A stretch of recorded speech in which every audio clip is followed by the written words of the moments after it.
마태복음 18장 15절부터 35절까지 제가 읽습니다. 내 형제가 죄를 범하거든 가서 그와 그 사람과만 상대하여 권고하라. 만일 들으면 네가 네 형제를 얻은 것이요, 만일 듣지 않거든 한두 사람을 데리고 가서 두세 증인의 입으로 말마다 증참케 하라. 만일 그들의 말도 듣지 않거든 교회에 말하고 교회의 말도 듣지 않거든 이방인과 세리와 같이 여기라. 진실로 너희에게 이르노니 무엇이든지 너희가 땅에서 매면 하늘에서도 매일 것이요, 무엇이든지 땅에서 풀면 하늘에서도 풀리리라. 진실로 다시 너희에게 이르노니 너희 중에 두 사람이 땅에서 합심하여 무엇이든지 구하면 하늘에 계신 내 아버지께서 저희를 위하여 이루게 하시리라. 두세 사람이 내 이름으로 모인 곳에는 나도 그들 중에 있느니라. 그때에 베드로가 나와 가로되 주여, 형제가 내게 죄를 범하면 몇 번이나 용서하여 주리이까? 7번까지 하오리이까? 예수님께서 가라사대 네게 이르노니 7번뿐 아니라 70번씩 7번이라도 할지니라. 이러므로 천국은 그 종들과 회개하려 하던 어떤 임금과 같으니 회개할 때에 1만 달란트 빚진 자 하나를 데려오매 갚을 것이 없는지라 주인이 명하여 그 몸과 처와 자녀들과 모든 소유를 다 팔아 갚게 하라 한데, 그 종이 엎드려 절하며 가로되 내게 참으소서 다 갚으리이다 하거늘 그 종의 주인이 불쌍히 여겨 모아 보내며 그 빚을 탕감하여 주었더니 그 종이 나가서 제게 100데나리온 빚진 동관 하나를 만나 붙들어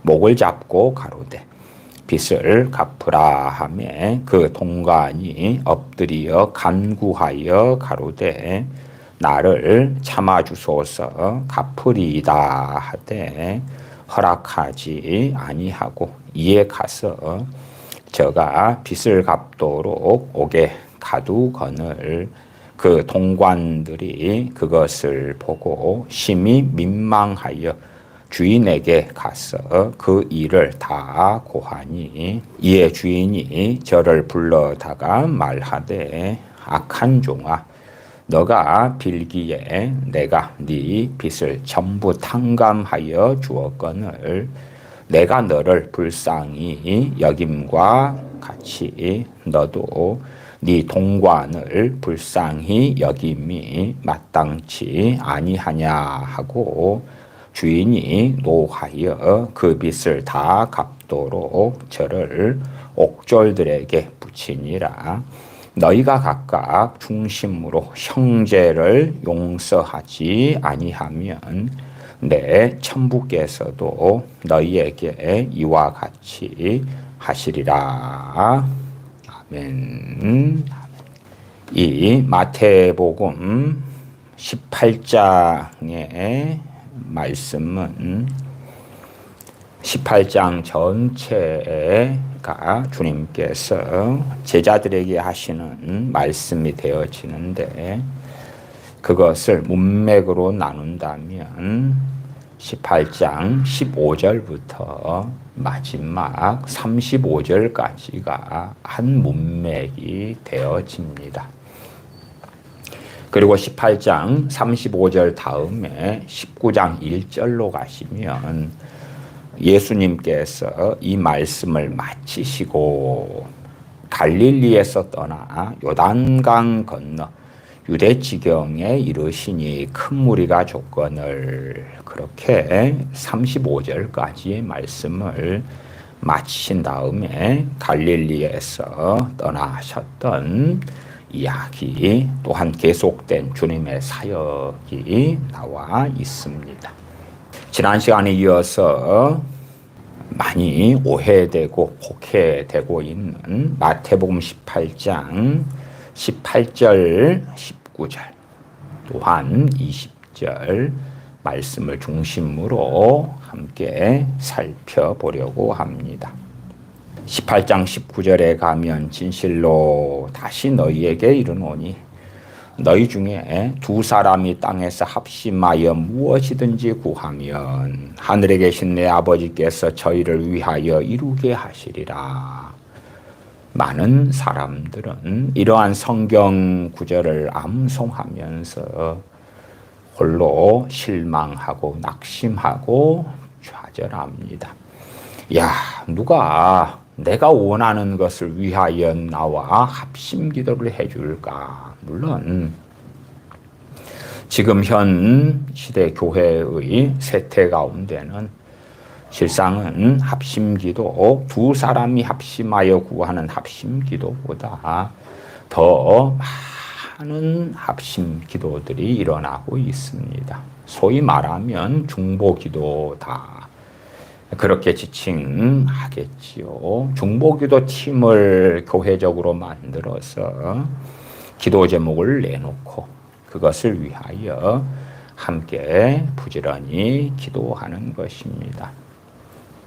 당연하게 교우분들이 어려움에 처해 있을 때에 함께 신앙생활하는 교우분들이 합심하여 기도하는 것은 복되고 귀하고 아름다운 것입니다. 그러나 그렇게 어떤 교우분들이 질병이나 또한 삶의 여러 문제 때문에 기도가 필요하고 함께 합심하여 기도하는 것하고 이 마태복음 18장 19절의 합심 기도하고는 전혀 다른 것이 됩니다. 그래서 이러한 18장 19절처럼 성경 구절 한 구절만 메어서 암송하기도 하고 또한 이거에 따라서 자의적으로 해석해서 내가 합심 기도를 한다. 최소한 부부다 혹은 부모와 자식이다 그러면 합심해서 이걸 구하고 저걸 구하는데 두 사람이 땅에서 합심하여 무엇이든지 구하면 그리 되어 있잖아. 그러면 하늘에 계신 내 아버지께서 저희를 위하여 이루게 하시리라. 와, 좋아. 그러면서 소설들을 쓰는 사람들이 역사적으로 너무 많아 왔습니다. 그리고 유감스럽게도 이 마태복음 18장 19절의 메인 사람들의 신앙이 실족되고 넘어지고 미혹되고 어리석어져 왔던 사례들은 정말 많습니다. 때때로는 좀 당황스러운 간증들도 듣기도 합니다. 말하자면 어떤 사람이 사업상으로 꽤 성공을 했어요. 그 다음에 그 이후로 합심기도를 주장을 한다 그 말이에요. 자신의 사업상의 성공의 이유는 나와 내 아내가 이 사업을 위하여 합심하여 부지런히 많이 기도했기 때문에 사업이 이렇게 번창하게 되었다. 그렇게 간증을 하는 거예요. 그렇게 잘못된 오해 속에서 간증을 하면서 물론 간증하는 사람은 진실로 그랬었다고 믿고 하는 거겠지요. 그러면서 야, 우리가 두 사람이 이렇게 사업이든 돈 문제든 집 문제든 직장 직업 문제든 어떤 문제든 심지어 18장 19절에 무엇이든지라고 나왔잖아. 그러니까 두 사람이 합심하여 기도하기만 한다면 되는 거야. 때로는 부부 가운데 한 명만 주님을 믿기 때문에 실망하기도 하지요. 부부가 합심하여 기도하면 되는데 내 배우자는 안 믿기 때문에 합심하여 기도할 수가 없구나.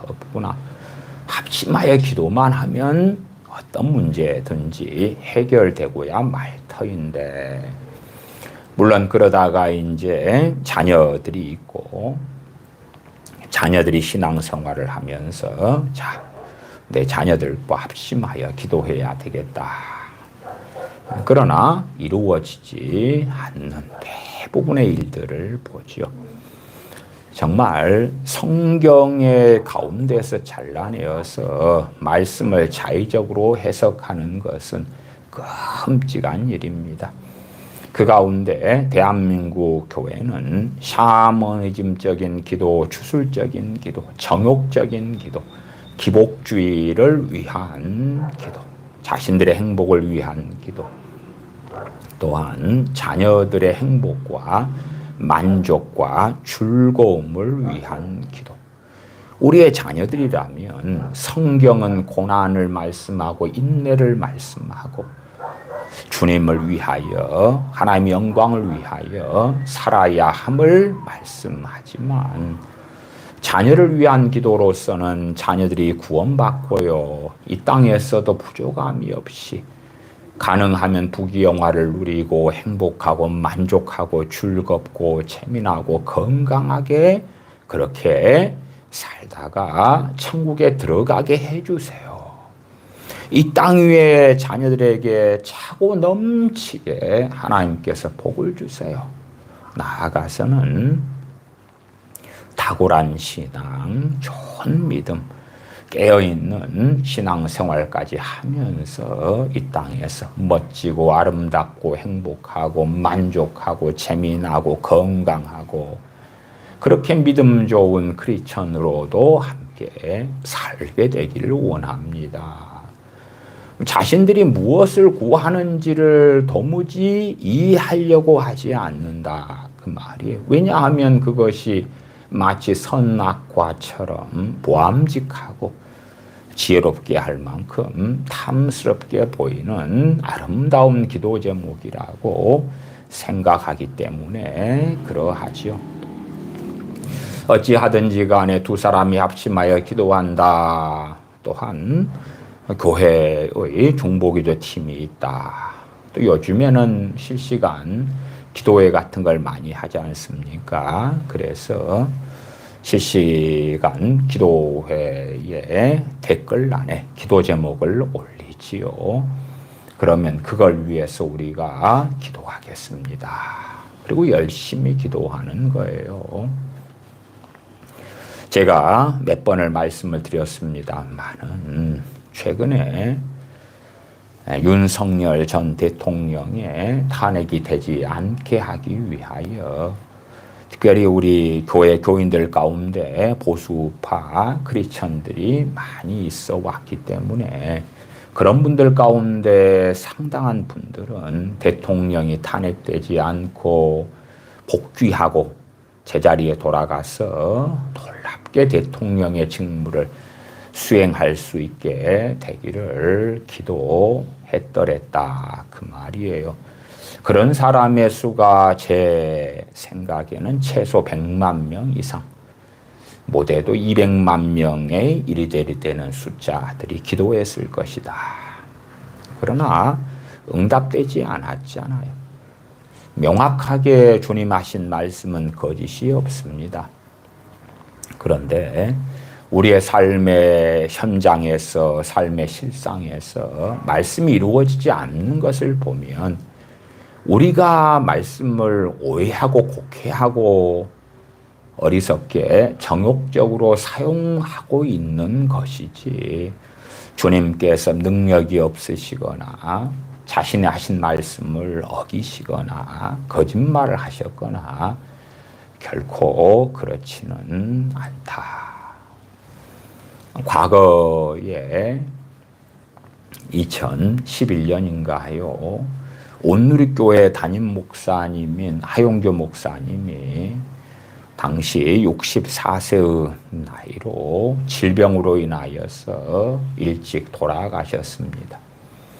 저는 당시에 온누리교회 교인들 여러분들을 알고 계셨기 때문에 얼마나 온누리교회 교인들이 자신들의 담임 목사님인 하영규 목사님을 사랑했고, 또한 하영규 목사님의 건강상의 문제로 오랫동안 고통하셨기 때문에 하 목사님이 건강케 되어서 목회를 끝까지 잘 유종의 미를 거두고 이어갈 수 있도록 얼마나 간절히 많이 오랫동안 기도했는지를 압니다. 최소한 온누리교회 교인들 수만 명은 때로 금식하고 작정하고 철야하고 새벽마다 부르짖고 그렇게 하영규 목사님을 위하여 기도했더랬습니다. 그러나 64살의 나이에 하 목사님의 인생은 마감되죠. 합심하여 기도했잖아요. 두 사람도 아니고 최소 수만 명입니다. 최소 수만 명이에요. 사랑의 교회 옥하는 목사님 같은 경우는 은퇴하신 다음에 오정현 목사님이 부임했고, 그러나 꽤 활발하게 국제제자훈련원을 세워서 제자훈련을 전 세계에 전파한다. 그리고 옥하는 목사님이 열심히 특심하게 행하였지요. 당시 옥하는 목사님의 나이 72살에 그분은 인생을 마감했습니다. 비록 사랑의 교회 원로 목사님이 되셨지만 사랑의 교회 교인들은 옥하는 목사님을 정말 많이 사랑했고, 대한민국 교인들도 그분을 많이 사랑한 것을 신앙생활을 좀 하신 분들은 압니다.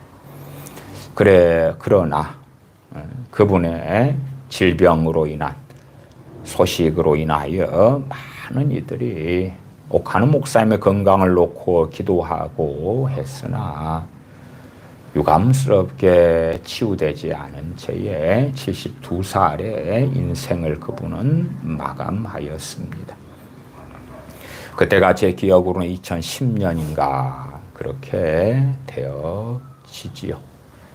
그러니까 실제적으로 많은 사례들이 있는 거예요. 합심하여 기도했는데 그것도 옥하는 목사님이나 하영규 목사님의 건강을 놓고 기도한 것이 교인분들의 정욕일 리는 없잖아요. 오히려 그분들이 한국 교회에 훨씬 더 귀하고 복된 일들을 많이 해주시고 하나님의 말씀을 더 많이 증거해 주십사. 그렇게 하나님의 뜻을 더 이룰 수 있도록 기도했던 것이 아니겠는가 그 말이에요. 뭐 이렇게 여러 사례들만이 아니라 수없이 많은 이런 유사한 사례들은 차고 넘칩니다. 한 가정 안에서든 교회 안에서든 이렇게 대한민국 전체 교회적으로든 심지어 국가적으로든 이러한 일들은 차고 넘치지만 그러나 대부분은 하나님께서 응답해 주지 아니하셨습니다. 그래서 지난 시간에 이어서 말씀드리는 것은 마태복음 18장 19절에 합심기도의 진실이 무엇이냐 하는 것입니다. 또한 20절에 두세 사람이 내 이름으로 모인 곳에는 나도 그들 중에 있느니라. 이단 사이비도 주님의 이름으로 모입니다. 신천지든 구원파든 정명석이든 기독교 이단들 사이비들이 주님의 이름으로 모이고 심지어 로마 가톨릭이나 정교회도 주님의 이름으로 모입니다. 그렇다면 그들 가운데 주님이 계시겠는가 할 때에 당연하게 그렇지 아니하다. 나아가서는 보통 교회에서 그렇게 말합시다. 제가 과거에서부터 CCM, 요즘 불러지고 있는 많은 CCM들 가사들을 가지고 어떠한 CCM이 성경적인가 비성경적인가 하는 것들도 여러 시간에 걸쳐서 말씀을 드렸습니다. 그러면 극단적으로 그렇다고 말합시다. 어떤 모임에서, 어떤 교회 집회에서, 예배에서 비성경적인 CCM들로 소위 찬양을 막 드린다고 합시다. 그 다음에 강단에서 기복주의적인, 정욕적인, 비성경적인 설교들을 한다고 합시다. 그들이 주님의 이름으로 모였고 이단 사이비가 아니라는 이유 때문에 그들 가운데 주님의 임재가 있겠는가 그 말이에요. 결코 그렇지는 않지요. 그래서 우리가 주님의 이름으로 두세 사람이 모였다 할지라도 주님께서 두세 사람이 내 이름으로 모인 곳에는 나도 그들 중에 있느니라가 실제로 이루어지느냐 할 때에 많은 경우에는 해당이 없습니다. 그래서 18장 20절의 문맥도 무엇을 이야기하는가 할 때에 15절로 올라가는 것입니다. 15절 내 형제가 죄를 범하거든 가서 너와 그 사람과만 상대하여 권고하라. 만일 들으면 너가 너 형제를 얻은 것이요. 그렇게 어떤 사람이 어떤 사람에게 죄를 당했다.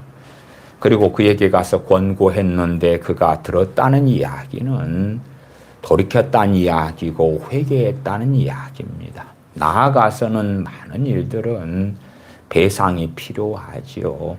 특별히 이제 이 마태복음 18장에 주님께서 말씀하시는 사례는 두세 증인 이야기까지 나오고 있으니까 두세 증인 이야기는 구약으로 가면 재판을 받는 상황이고 십계명으로 할 때에 증인이 서는데 거짓 증인 되지 않은 진실한 증인들 두세 명이 서서 어떠한 악한 사건, 악한 일들, 죄악된 행위들에 대하여 재판받을 때에 증인되어지는 상황을 이야기하는 것입니다. 그래서 우리가 최소한 구약 성경에 재판받는 상황들에 대하여 알고 본다면 신명기 등에서 살핀다면 어떤 일들이 교우들 가운데 일어나고 행해지는데 이런 과정을 걸쳐서 이것을 처리하는구나. 물론 실제적으로 이런 과정을 걸쳐서 3단계 과정이지요. 그것을 걸쳐서 처리할 수 있는 경우는 거의 아마 없지 않을까 그렇게는 말씀을 드립니다. 그래도 대한민국은 법치 국가이고 형사범죄에 대한 공권력이 있기 때문에 경찰이 와서 체포하고 검사가 고발하고 그렇게 해서 재판이 이루어지는 것을 우리는 압니다. 그러나 성경시대에는 그러한 일들이 제대로 되어지지 않았지요. 이렇게 우리 대한민국에서 법치국가 가운데서 공권력이 제대로 발동이 되었다. 그것은 수십 년밖에는 되지 않은 일이 됩니다. 교회가 그러한 재판정의 역할을 하도록 주님께서는 말씀하십니다. 물론 세상 국가가 가지는 권력처럼 감옥에 넣고 사형을 시키고 그렇게 할 수는 없는 거지요. 최종적인 건 기껏해야 출교하는 것. 이방인과 세리처럼 여겼다 하는 것은 출교해서 이제는 하나님의 나라와 당신이 관계가 없다.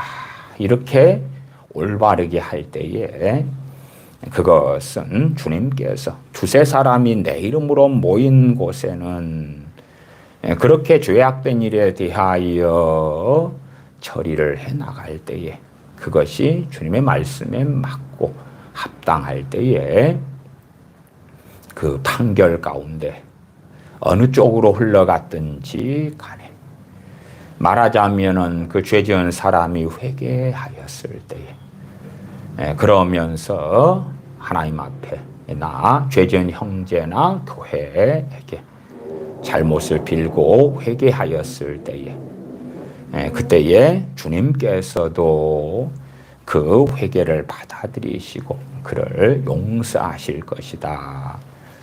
최소한 두 사람이 모여서 주님 앞에서 죄 지은 형제에게 피해를 당한 형제가 너가 왜 내게 이렇게 하였느냐 권고하고 책망하고 경고하고 그럴 때에 형제가 돌이킨다면 그 돌이키는 그 자리에 주님이 함께 하신다 그 말이에요.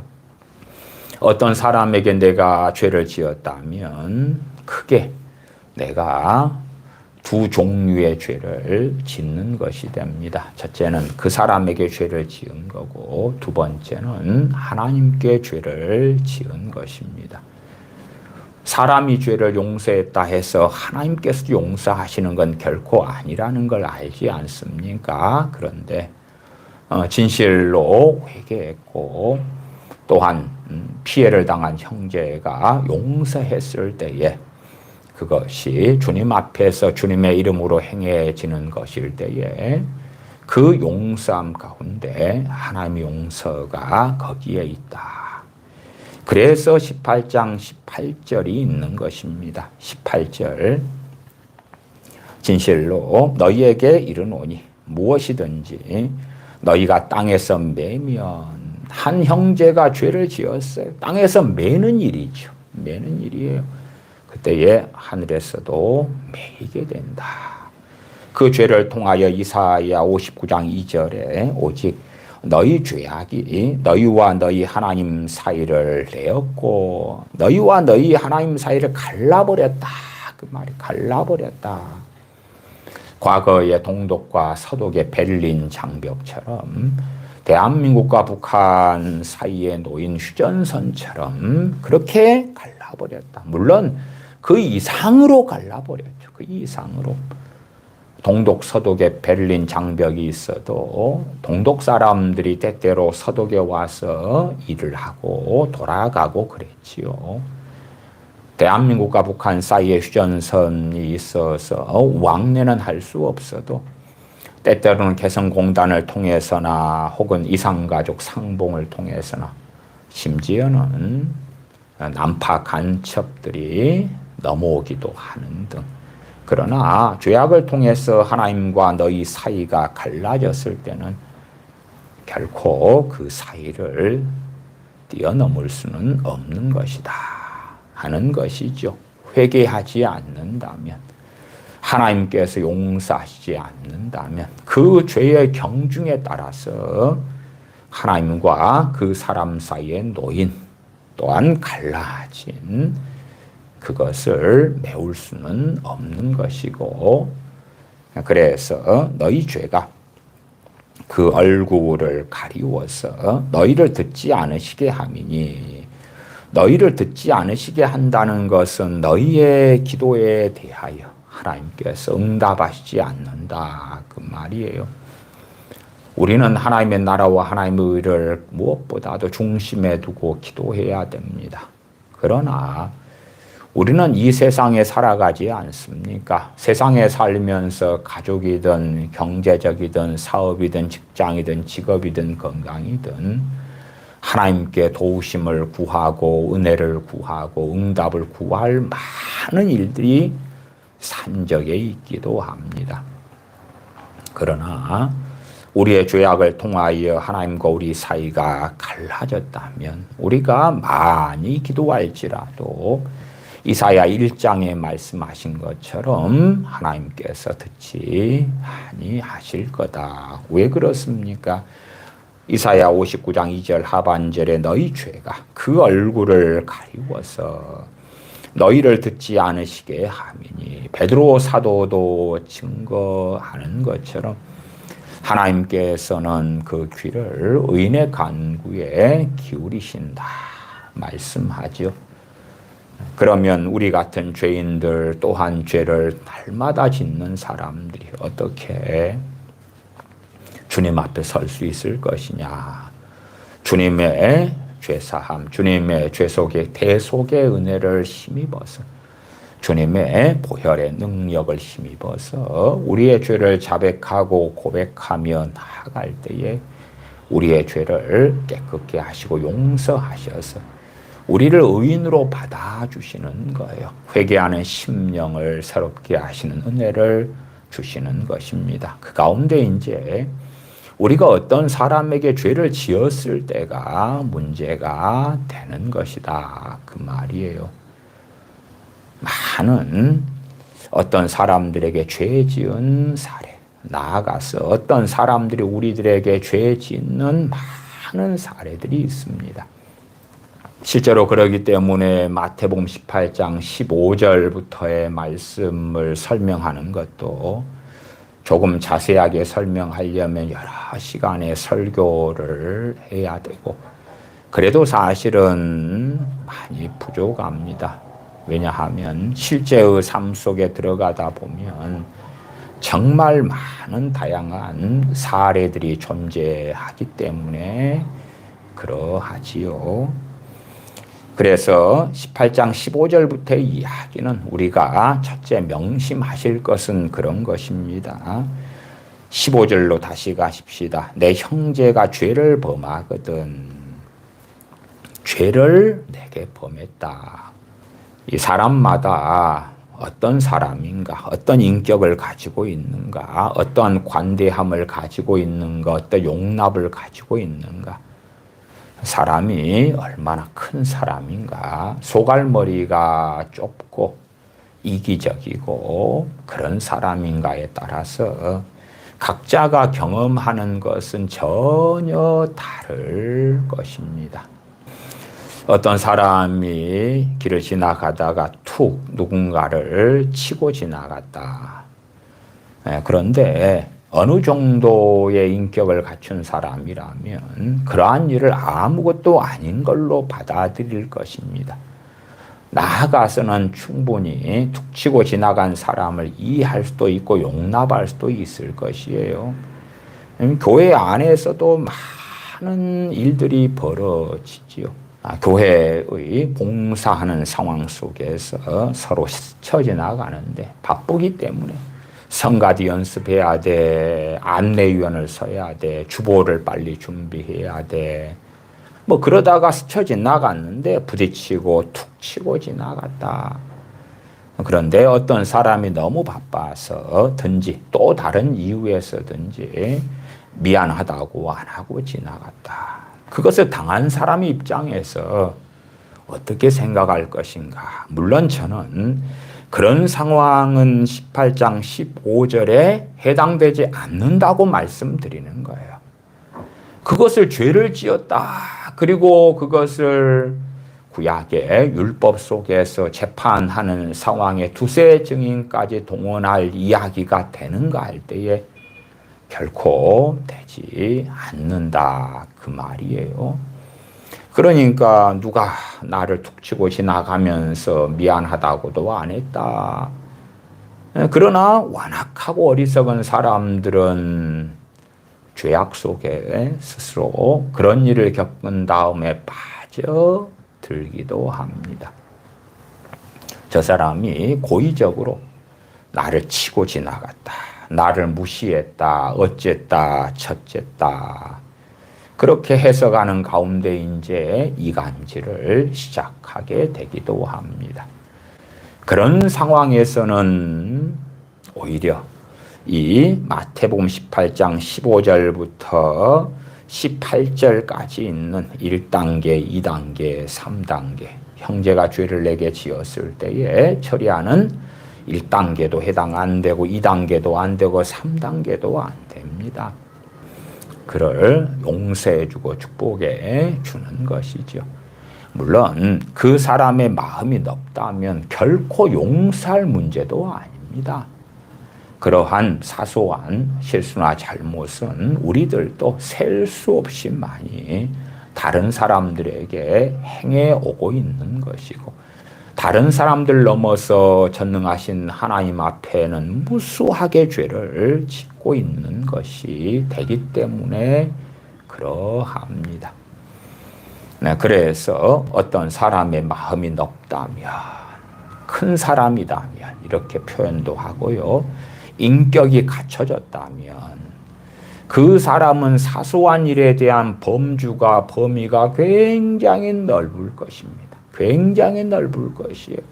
관용과 용납과 사랑과 용서의 범위가 넓을 것입니다. 유치원에서 어린아이들이 많이 싸웁니다. 그러면 무엇 가지고 싸웁니까?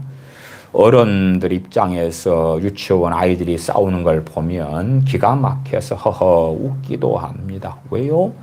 어른이라면 정말 싸울 하등의 가치가 없는 일들로 인하여 작은 아이들이 싸우기 때문에 그렇습니다. 작은 아이들은 미련한 것이 얽혀 있고 철이 들지 않았기 때문에 아무것도 아닌 일들을 가지고 싸워하고 미워하고 심지어 폭력을 행사하기도 하고 친구를 밀치기도 하고 왕따를 시키기도 하는 일들을 보게 된다 그 말이에요. 그런 아이가 이제 크고 자라면 그러한 일들을 벗어나게 되는 것이 마땅하지요.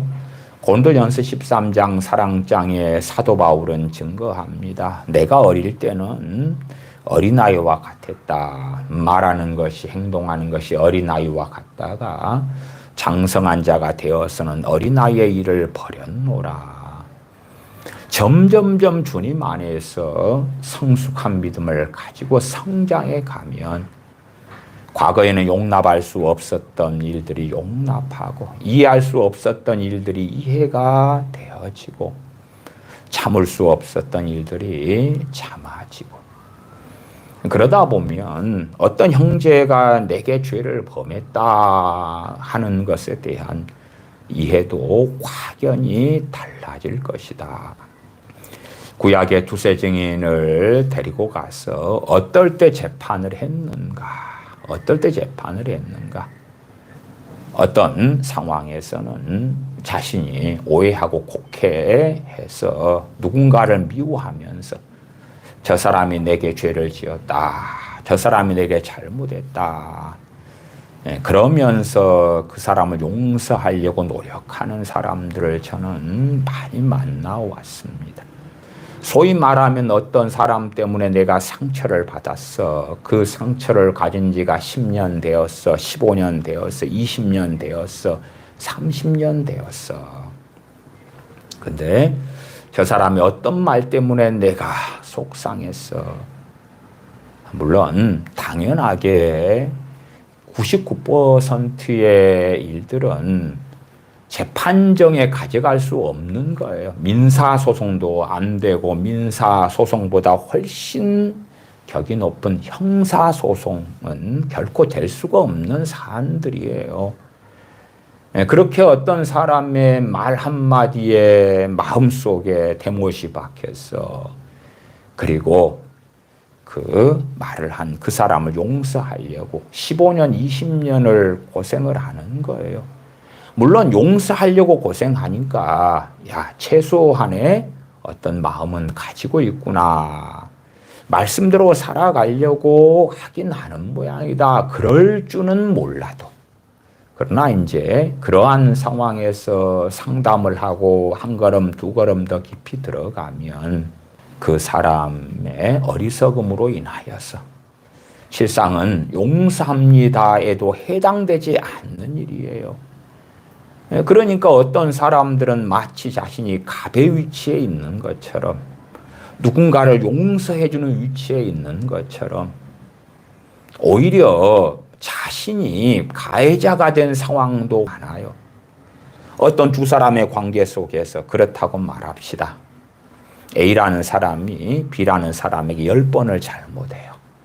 그 다음에 B라는 사람도 A라는 사람에게 잘못하는데 기껏 한 번이에요, 한 번.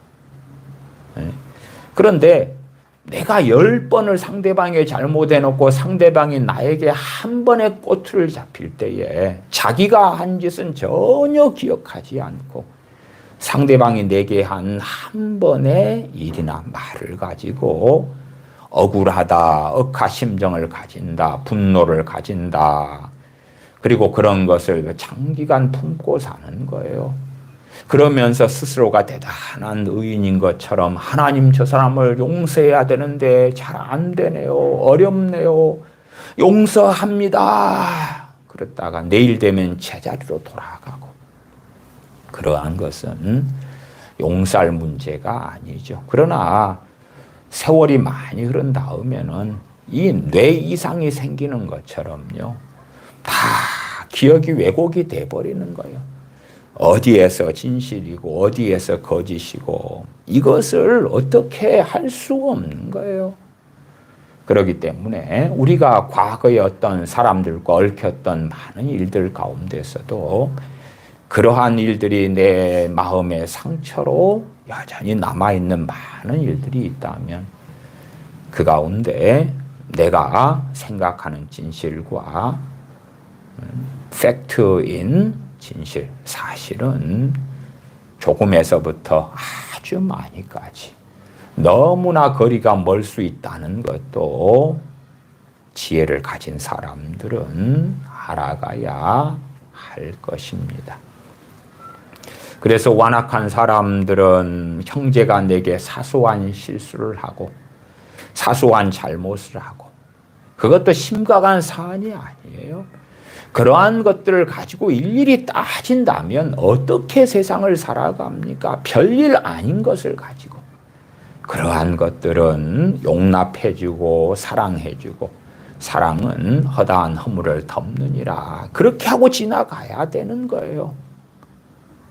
자신은 의인이고 깨끗하고 전혀 잘못을 안 하는 사람처럼 다른 형제의 조금의 허물을 가지고 들춰내기를 원하고 공격하기를 원하고 그런 가운데 마태복음 18장 15절을 적용하는 것은 노망난 것 이상, 치매 걸린 것 이상의 어리석고 완악한 일이 되고야 말 것입니다. 그 아래 16절에 두세 증인 이야기가 나온 것은 구약의 상황에 두세 증인을 대동하고 재판을 받는 상황으로 들어가면 이 정도의 심각한 사안에 대한 이야기구나. 그것을 이해를 해야 되는 거예요. 믿는 형제 가운데 이 정도의 심각한 사항에 대한 이야기구나. 그렇기 때문에 그런 심각한 사안이 아닌 것들을 가지고 하나님께 고소하고 고발한다. 하나님 저 사람이 나한테 이렇게 했어요. 저 사람이 나한테 이렇게 했어요. 그것은 스스로 자해하는 것과 같고 스스로 자신의 인생을 구렁텅이에 빠뜨리고 함정에 들어가는 일과 같은 것입니다. 그래서 주님께서 주기도문에 우리에게 죄 지은 자를 우리가 용서하오니 우리의 죄를 용서해 주옵소서라고 말씀하고 있는 것입니다.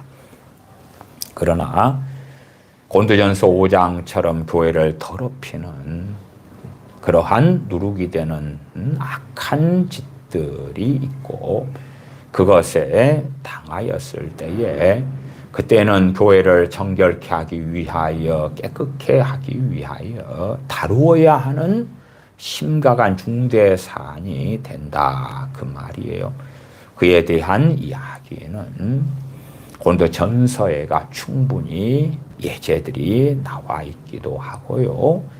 그 다음에 요한 3서 말씀도 최근에 다시 살폈습니다만은 교회에서 으뜸되기를 좋아하는 그런 자가 나그네 대접하는 것을 못하게 하는 등 그 악한 일에 대하여 사도 요한은 그를 정죄합니다. 그러한 일들에 대해서는 공적으로 그렇게 했기 때문에 공적인 일은 사도 바울이 디모데에게 증거한 것처럼 사람들 앞에서 공적으로 책망을 받아야 하는 일이 되기 때문에 요한 3서에서는 명확하게 실명을 거론하면서 책망하고 있다 하는 사실이에요. 또한 그렇게 어리석게 행한 베드로 사도가 있었을 때에 공개적으로 사도 바울은 베드로 사도를 책망하는 것을 우리가 성경에서 발견하기도 합니다. 그렇게 심각한 사안들이냐? 물론 심각한 사안이라는 것도 구약율법적으로는 형사적인 그러한 문제, 그 다음에 신약으로 와서는 하나님의 진리에 대한, 교리에 대한 그러한 일들까지 폭이 넓어져 가는 것은 사실이 되어집니다. 그래서 우리가 얼마나 마음을 넓히느냐, 우리가 어떤 인격을 가졌느냐, 어떠한 사람인가, 우리가 점점 이기적이고 완악한 사람이 되면 될수록 사소한 손해, 사소한 피해에도 억하심정을 가지고 미움을 가지고 심지어는 더 악한 사람이 되면 없는 이야기까지 만들어내는 거예요. 저는 그런 저주받은 사람들을 여럿 만나왔습니다. 왜 저주받은 사람들이다 표현을 하냐 그러면 어떤 사람이 어쨌든 아주 사소한 잘못을 했어요. 사소한 잘못이라는 것이 실수예요, 실수. 그것도 이제 믿거나 말거나입니다만은 그냥 사소한 실수를 했어요, 나한테. 고의적이고 악의적인 범죄를 내게 저지른 게 아니고 사소한 잘못을 한 거예요. 네. 그것을 가지고 그 사람을 미워하는 것입니다. 그리고 다른 사람들에게 그 사람에 대한 이간질을 시작하고 하는데 그 객관적인 사소한 작은 일을 가지고 이간질을 하고 그를 공격하고 정죄하고 다른 사람들에게 거짓된 소문, 그에 대한 잘못된 주장을 하려고 할 때에 부끄럽잖아요. 너무 팩트만 이야기하면은 사소하니까. 어떤 사람이 그렇게 말합니다. 저 사람이 차마 입에 옮기기도 힘든 그러한 악한 말을 했고 그러한 악한 행동을 했다. 그래서 내가 입에 옮길 수가 없다. 저는 그런 사람도 만나보았습니다. 그러나 내용으로 들어가면 전혀 그런 게 없는 거예요. 근데 그 사람은 그렇게 하면서 교회를 더럽히고 이간질을 하고 살고 있는 거예요. 전혀 아무것도 아닌데 작은 일에 뭔가가 서운했어, 뭔가가 섭섭했어. 그러니까 공격을 하는 거예요. 하는데 그 작은 일 가지고 그랬다 그러면 자기만 옹졸한 사람이 되니까 없는 일을 과장하고 허위하고 만들어서 공격을 하는 거예요. 저는 그런 사람들을 목회하면서 여러 만나왔습니다. 그러니까 그런 사람들은 당당하게 18장 15절이라면 내 형제가 죄를 범하거든 가서 그와 그 사람과만 상대하여 사소한 잘못을 혹은 사소한 실수를, 심지어는 저 사람이 내게 하나를 했다면 내가 10개를 한 주제에, 저 사람의 눈에 티가 있다면 내 눈에는 들보가 있는 주제에 마치 거룩한 재판관의 자리에 섰냐. 당신 이거 잘못했어. 내가 당신에게 가서 당신의 잘못을 지적해 줄게. 책망해 줄게. 그러는 완악한 사람들은 너무 많더라. 18장 15절의 상황으로 안 가도 신앙생활 가운데 이루어지는 많은 일들은 내 부족함에 대하여 형제가 내 허물을 덮어주는 그 사람, 나아가선 나도 형제의 허물을 덮어주는 그 사람. 사소한 일 가지고 맨날 재판을 하면 어떻게 되겠습니까? 이스라엘 백성들이 200만 명이 넘으니까 모세에게 밤낮 없이 재판거리를 가지고 옵니다. 모세 선지자가 아무것도 못하는 거예요. 어느 때 장인 이드로가 와서 그렇게 하면 안 된다. 1000부장, 500부장, 100부장, 50부장, 10부장 등을 세워가지고 작은 일은 그들이 하고 크고 중대한 일만 당신이 감당해야지 이 백성을 하나님께서 원하시는 곳으로 이끌어갈 수 있는 거다. 그렇게 해서 1000부장, 100부장, 50부장, 10부장 이런 제도가 이제는 만들어지고 이스라엘 백성에게는 평안이 오기 시작했습니다. 각 사람과의 생기는 사소한 일을 가지고 미워하고 다투고 그렇다면 스스로 도끼로 자신의 발등을 찍는 것이고 한 걸음 나아가서 상대방이 하나의 잘못을 내게 했다는 것이 팩트라고 할지라도 그것을 둘로, 셋으로, 다섯으로, 열로 다른 사람들에게 전한다면 그 사람과 하나님 사이는 가로막히는 것이고 그 사람이 어려울 때 하나님께 기도하는 것은 응답받지 못하는 거예요. 진실로 형제의 허물을 덮어주는 것이 숨은 사랑인데 저 사람이 어떤 잘못을 내게 했다 해서 그것을 나팔 불고 다니는 거예요. 그러니까 성경에서도 남자보다 여자들이 수다를 떨고 말을 많이 하기 때문에 그렇게 하면 죄를 중히 지게 된다고 말씀하고 있는 거죠. 끊임없이 남말을 하기 좋아하고 남의 허물을 들추기를 좋아하고 오히려 어떠한 일을 내가 당했을 때에 그를 용서해주고 축복해줄 때에 하나님께서 나를 보실 때에 얼마나 기쁘시게 보시겠는가 하는 것이에요. 그런데 어리석은 부녀들은 어떤 일을 당했다 그러면은 그걸 뻥튀기하고 과대과장하고 물론 뻥튀기까지는 안 하더라도 있는 그대로 남에게 누설하고 남에게 그것을 고자질하고 그러면서 상대방 위신을 떨어뜨리고 명예를 떨어뜨리고 그렇게 살아간다면 자신의 죄는 어떻게 할 것이냐 그 말이에요. 자신의 무수한 허물에 대해서는 하나님께서 과연 용서하실 것인가 눈 감아 주실 것인가 하는 것이에요. 그래서 말이 많으면 허물을 명키 어렵다고 말씀을 하지요.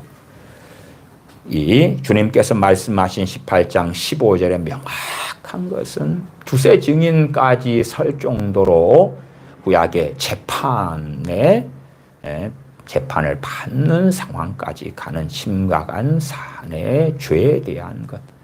그 누가 보더라도 저것은 저 사람이 잘못한 것인데 그냥 허물을 덮어주는 것, 그냥 사소한 실수가 아닌 객관적으로 죄가 되는 건데 다룰 수밖에 없는 죄가 된다.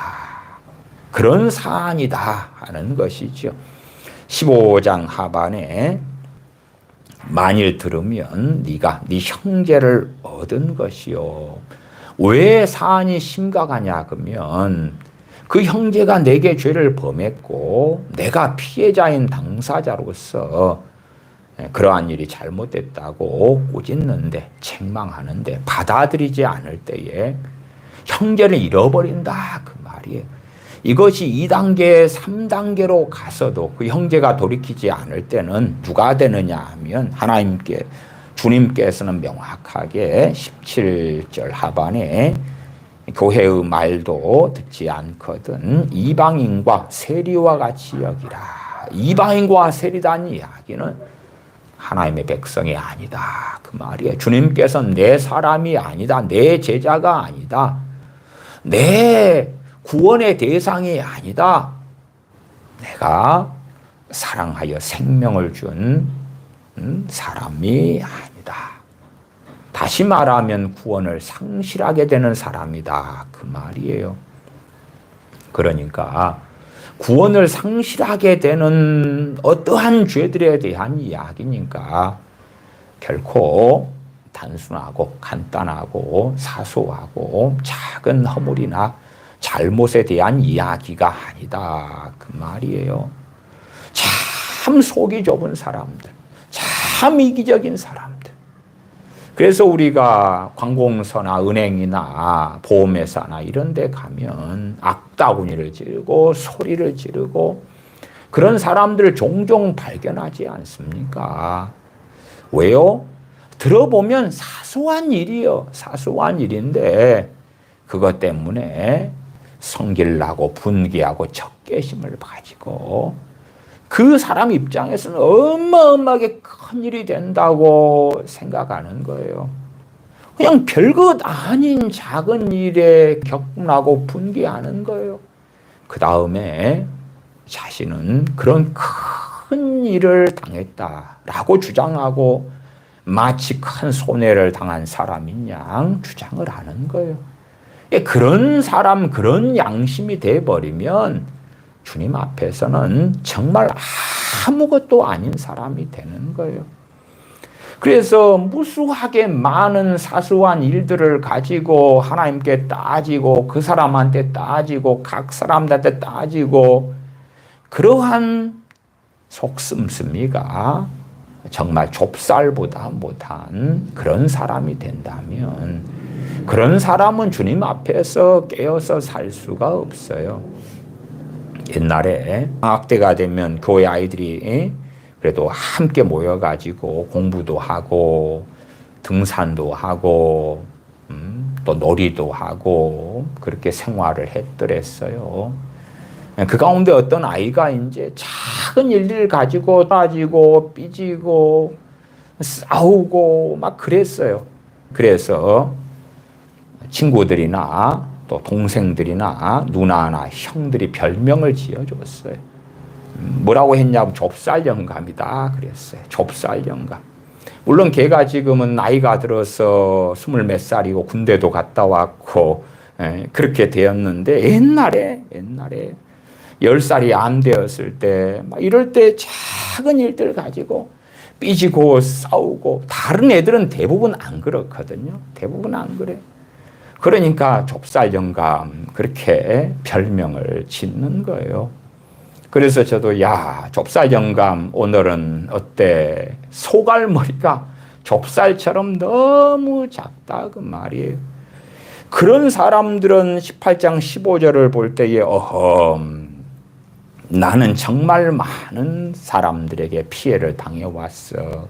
상처를 받아왔어. 그러니까 그 사람한테 가서 권고를 해야 되겠어. 오, 그런 말씀인갑다. 아니요. 정말 아무것도 아닌 일을 가지고 이런 두세 증인의 이야기로 간다면 공권력에 우리가 부탁할 수 있게 되는 거겠지요. 아무것도 아닌 사소한 일. 저 사람이 길을 지나가다 나를 툭 쳤어. 지나가다가 내 발등을 밟고 갔어. 그래서 경찰서에 가가지고 그 사람을 신고를 해보세요. 신고를 해봐. 그러면 경찰이 뭐라 그래요? 아이고 잘 오셨습니다. 고발 접수할게요. 그럽니까 안 그럽니까? 안 그래. 선생님 그딴 것 하려고 우리를 괴롭히지 마세요. 존만할 때 가세요. 참 선생님 정신과에 좀 다녀보세요. 그러지 않겠습니까? 정말 많은 크리스천들이 사소한 일을 가지고 서로 싸우고 삐지고 공격하고 이간질하는 많은 일들을 봐요. 그런 사람은 너희 죄가 그 얼굴을 가리워서 하나님의 얼굴을 가리워서 너희를 듣지 않으시게 함이니 너희가 어려울 때 기도해도 하나님은 듣지 않으신다 말씀하는 거죠.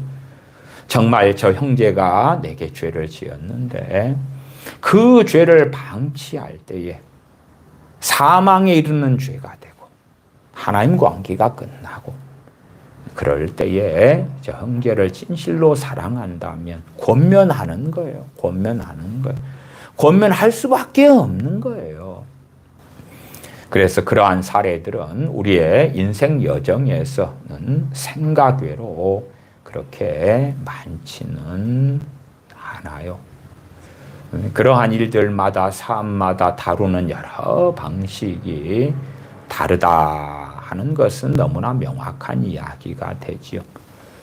어느 때에 이제 어떠한 제가 목회할 때에 교우 중에 한 명이 여러 사람들을 이간질해 가지고 저희 교회를 떠났어요. 그런데 그 분이 우리 교회에 대해서 끊임없이 이간질을 하는 거예요. 떠난 다음에. 그래서 몰래 숨어서 속살거려 가지고 사람들을 끌고 나갔어요. 그분은 나이가 좀 든 분인데 신학교를 또한 다녀요. 그렇게 해서 온갖 거짓말을 하고 이간질을 하는 거예요. 그러한 말들이 이제 또 다른 사람들을 통해서 저희의 귀에 들어오게 됐어요. 그분이 신학교를 다니는데 지방신학교죠. 그 신학교 함께 공부하는 분들이 저희들과 아는 사이여서 그분이 이러이러한 말들을 하더라라고 증인되어서 전해주는 거예요. 그런 말들이 왔을 때에 제가 우리 교회 회계장부를 가지고 와서 그 함께 신학 공부하는 신학생들에게 펼쳐서 보여줬어요. 그분에게 교회에서 나간 구제금이 얼마고, 심지어 그분이 신학교 간다 그럴 때 저는 신학교 가지 마세요. 당신의 신앙과 믿음이 신학교에 가서도 안 되고 소명도 안 받았으니까 가면 안 돼요. 그랬는데 억지로 신학교를 가기 때문에 신학교 학비까지도 그럼에도 교회에서 지원을 해줬어요. 그런데 정말 많은 거짓말을 하는 거예요. 어느 때 이제 그 당사자를 불렀어요.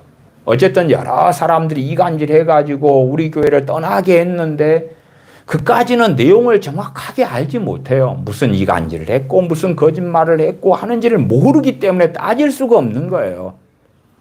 근데 그 지방 신학교의 신학생들이 아는 사람들이어서 이러이러한 말을 하더라라고 증인되니까 그 사람을 불러왔어요. 그래서 당신이 이러이러한 말을 했는가? 이것은 거짓말이지 않느냐? 그랬더니 그분이 제 앞에서 하나님의 이름으로 맹세하는데 나는 그런 말을 한 적이 없다 그러는 거예요. 하나님의 이름으로 맹세를 한다. 나는 그런 말을 한 적이 없다. 그래서 그 신학생들을 불러와서 다시금 확인을 했어요. 물론 뭐 교회에 말하고 어쩌고 저쩌고 그런 과정까지는 갈 수가 없지요. 왜? 그 사람은 저희 교회를 떠났으니까. 떠나서 다른 교회로 갔으니까. 다른 교회에 대한 치리에 대하여 저희가 관여할 바도 없지요. 저희가 사는 지방 소도시의 교회만 해도 700개, 800개예요. 다른 데로 옮기는데 할 말이 없지요. 나중에 그분의 이간질을 통해서 저희 교회를 떠났던 분을 몇 년 뒤에 만났어요. 그랬더니 그분의 거짓된 이간질을 통해서 교회를 떠난 것에 대하여 후회를 하시더라고요. 안 떠났으면 좋았을 건데, 떠나지 않고 그대로 있었으면 좋았을 텐데. 어쨌든 그 이간질에 당할 만하니까 당하는데 그러한 내용까지는 제가 알지를 못하는 거예요. 그 다음에 최소한 그분의 정말 심각한 교회를 적대시하고 없는 것을 만들어서 적대시하고 신학교 학비도 도와주고 또한 그분이 어려우니까 구제비로 생활비로 교회에서 주고. 근데 교회에서 자기가 아무 일도 한 것이 없는데 모든 일을 자기가 다 했다 그러고 교회에서는 10원 한 푼 받아본 적이 없다 그러고 온갖 거짓말을 다 하는 거예요. 그러니까 목사인 제가 교회 회계장부를 가져다 놓고 그분한테 지출된 내역을 쭉 보여줬어요. 지출된 내역을. 그러니까 그런 것. 그러나 자기는 그런 말이 한 적이 없다고 하나님의 이름으로 맹세를 하는데, 그리고 증인들을 부른 다음에 그분을 다시 불렀을 때 그 양반은 안 왔어요. 오지 않았어. 왜? 대지를 해야 될 거 아니에요. 근데 안 왔어. 물론 뭐 그렇게 해서 더 이상 할 수가 없는 거지만 그러한 것은 사망에 이르는 죄로 가는 것이기 때문에 거짓말 장인은 하나님 나라에 들어올 수 없다. 그런 것이니까 그런 부분에 있어서는 다루기는 했어요.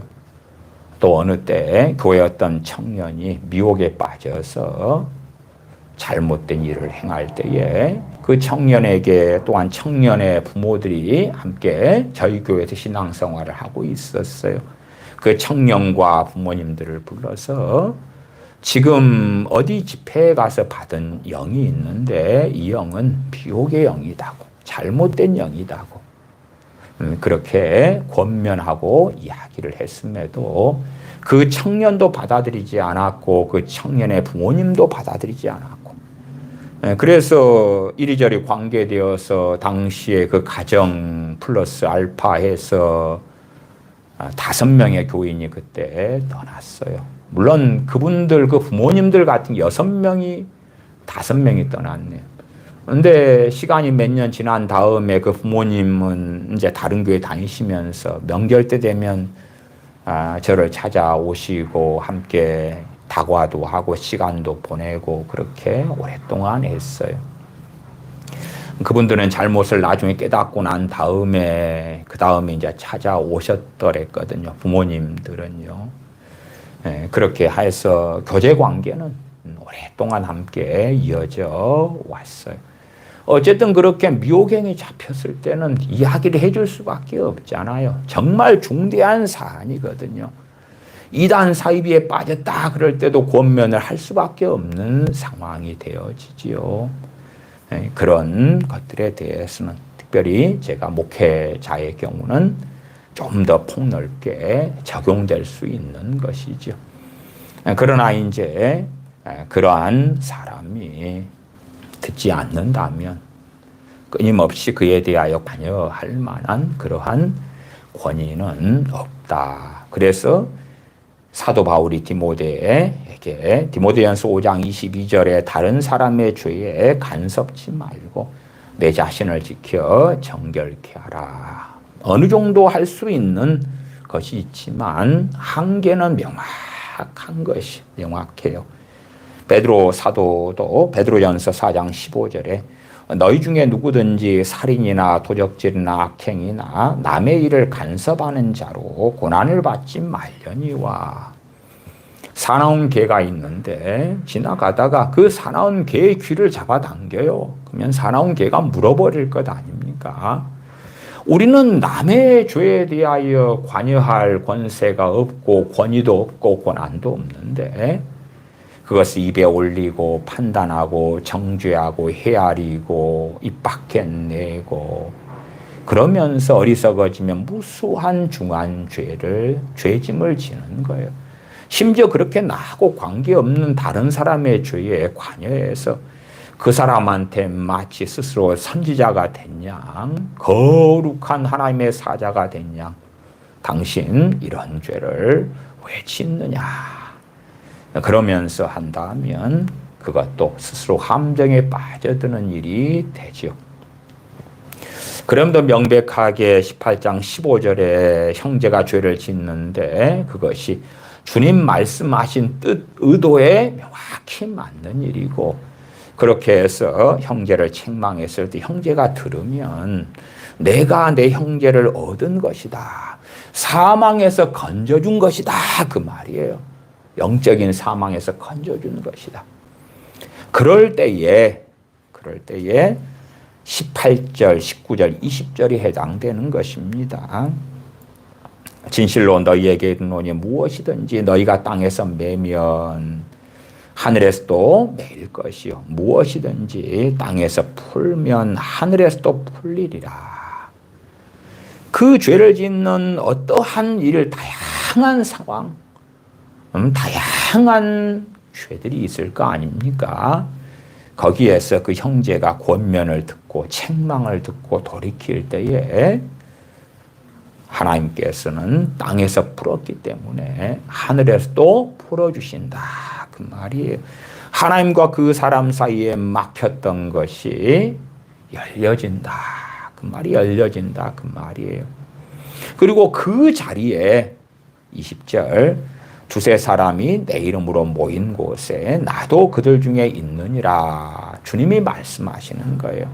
두 사람이 그렇게 형제의 죄에 대하여 책망하고 그가 돌이키고 그 자리에 주님이 거기 계신다. 그래서 그 사람, 그 형제, 죄 지은 형제가 회개하고 돌이키고 때로는 배상이 필요할 때에 배상하고, 그러면 그 사람의 죄는 상대방에게만 지은 게 아니라 더 엄정하게는 하나님께 지은 죄가 되는데, 하나님께서 풀어주신다는 것은 용서해 주신다. 그 말이에요. 그냥 인간적인 정욕으로 성질나서 짜증나서 분개가 나서 적개심이 나서 그것은 두세 사람이 내 이름으로 모인 것이 아니죠. 아니죠. 그런 게 아니라 내가 형제에게 죄를 당했는데 주님의 이름으로 보이는 거예요. 주님의 이름으로 그 형제와 만나는 거예요. 그리고 권면하는 거예요.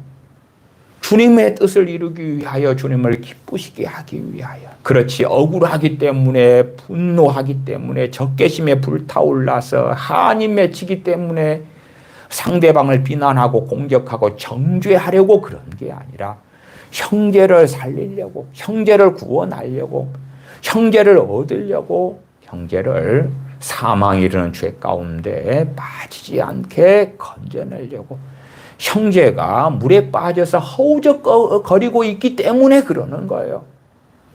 그런데 그게 아니라 원한에 맺히고 원망하고 증오하고 미워하고 성질나고 불타고 나고 싫기 때문에 그 사람을 정죄하려고 비난하려고 공격하려고 나랑 만나자 그러면서 따지고 들고 그런 내용이 전혀 아니라는 것. 아니라는 것. 최소한 그 형제가 책망을 듣고 꾸짖음을 듣고 돌이켰다. 또한 바른 믿음, 주님께 의탁하는 가운데 그 형제를 구원하려고, 그 형제를 사망에 이르는 죄를 짓지 않게 하려고, 그 형제를 회개케 도우려고 섬기려고 갔을 때에 그것은 두세 사람이 주님의 이름으로 모이는 것이다. 모이는 것이다. 물론 그 형제가 듣지 않을 때 그때는 하나님께 돌이키지 않은 것, 하나님께도 회개하지 않은 것이 되고야 말죠. 두세 사람이 여기서 18장 15절은 두 사람이 만나는 것이지요. 그 다음에 16절로 가면 만일 듣지 않거든 한두 사람을 데리고 가서, 한두 사람으로 한다면 한 사람을 데리고 갔다고 칩시다. 한 사람을 데리고 갔다 쳐요. 그러면은 세 사람이 모이는 거죠. 나하고 그 형제하고, 죄 지은 형제하고 한 사람이면 세 명. 그러나 한 사람이면은 재판에 두세 증인은 안 되는 거예요. 사실은 그것은 2단계까지는 오지 못하고 기껏해야 1.5단계예요. 총 3단계 가운데. 그 정도 한 사람. 아니면 두 사람이면 이제 두세 증인일 때에 최소한의 증인 숫자가 되죠. 한 사람의 증인 가지고는 재판해야 되는 상황에서 증인으로는 안 됩니다. 세상 법이 아니라 율법에 따르면 그러하다. 그 말이에요. 그렇게 한 명을 불러가지고 함께 이것은 명확히 당신이 회개해야 되는 것이고 잘못한 것이다 했을 때에 그것이 주님 이름으로 모였고 참으로 정당하고 바르게 주님 안에서 행한 일이라면 주님이 거기에 임재해 계신다. 그 말이에요. 그냥 우리가 모여서 찬양하기 때문에, 기도회를 하기 때문에, 예배를 드리기 때문에 두세 사람이 모인 곳에 주님이 함께 있겠다 하신 약속이 이곳에 주님의 임재로 이루어질 것이다. 그건 망상이에요. 망상. 그 망상이요. 그때는 예배나 기도나 찬양이나 집회 때나 기도회 때라면 그 조건은 굉장히 까다로운 것이다. 그래서 지난 시간에 종교개혁자 존 칼빈 목사님의 주석도 조금 읽어드렸어요. 이 18장 20절 두세 사람이 내 이름으로 모인 곳에는 나도 그들 중에 있느니라는 폭넓게 적용될 수 있는 말씀은 될 것이지만 그러나 명확한 문맥상 상황에 대해서 명확한 것은 주님께서 말씀하신 18장 15절부터 이렇게 되어지는 상황 속에서 그곳에 주님께서 함께 있겠다 하는 문맥이다. 제가 지난 시간은 20절까지만 읽고 말씀을 좀 드렸다면 이번 시간은 35절까지 긴 말씀 본문을 다 읽었어요. 왜? 한 문맥이니까 그랬다. 16절로 가십시다. 만일 듣지 않거든 한두 사람을 데리고 가서 두세 증인의 입으로 말마다 증참케 하라. 만일 그들의 말도 듣지 않거든 교회에 말하고 교회의 말도 듣지 않거든 이방인과 세리와 같이 여기라. 이방인과 세리처럼 될 만한 죄가 뭐가 있겠느냐 그 말이에요. 그래서 제가 사소한 것에 대한 이야기가 절대 아니다. 절대 아니다. 국가적인 형법적인 죄의 개념과 성경에서 말씀하는 죄의 개념은 중복되기도 하고 공통점도 당연히 있고 차별화된 것은 훨씬 더 많습니다. 어떤 형제라는 사람이 우상숭배의 죄에 빠졌다. 그 다음에 이제 우상숭배를 자기가 했을 뿐만 아니라 과거에 어떤 큰 교회 집사님들이 모여가지고 점집을 다녔어요. 점집을. 어느 때에 점집을 다니던 분들이 당시에 어머니 기도원 사역을 하실 때인데 기도원에 오신 거예요. 저도 그 자리에 있어서 그 현장에서 보고 듣고 만났지요. 그렇게 생각해 보십시다. 내가 점집을 다녀 몰래. 정말 그 사람은 사망이라는 죄로 달려가고 있지만은 자기 혼자 짓는 거예요. 그냥 아무도 몰래. 누가 알겠어. 하나님 빼고. 근데 이제 점집을 다니면서 자기 혼자 다니기 그러니까 집사님을 꼬시는 거예요. 점집을 다니자고. 점집을 같이 가자고. 정말 용한 무당이고 용한 점쟁이다고.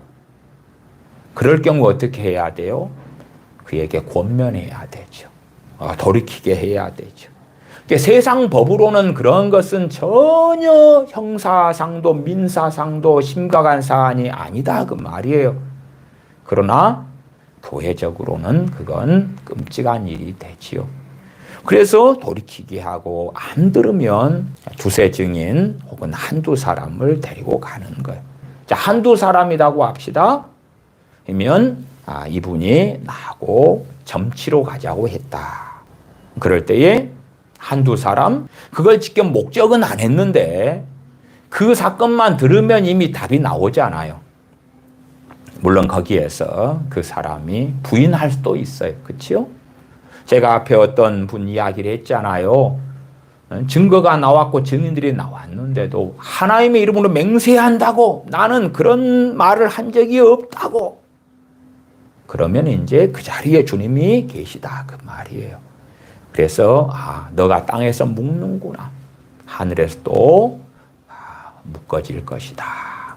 판결을 하신다 그 말이에요. 판결을 해요. 범죄에게 점을 치러 가자고 했다. 말하자면 혼자 1대1로 말하니까 듣지를 않는 거예요. 그것이 무슨 큰 죄가 되느냐. 예수님 믿는 사람도 그럴 수 있다. 뭐 그렇게 말했다고 합시다. 그러니까 아니에요. 이건 심각한 죄가 되는 거예요.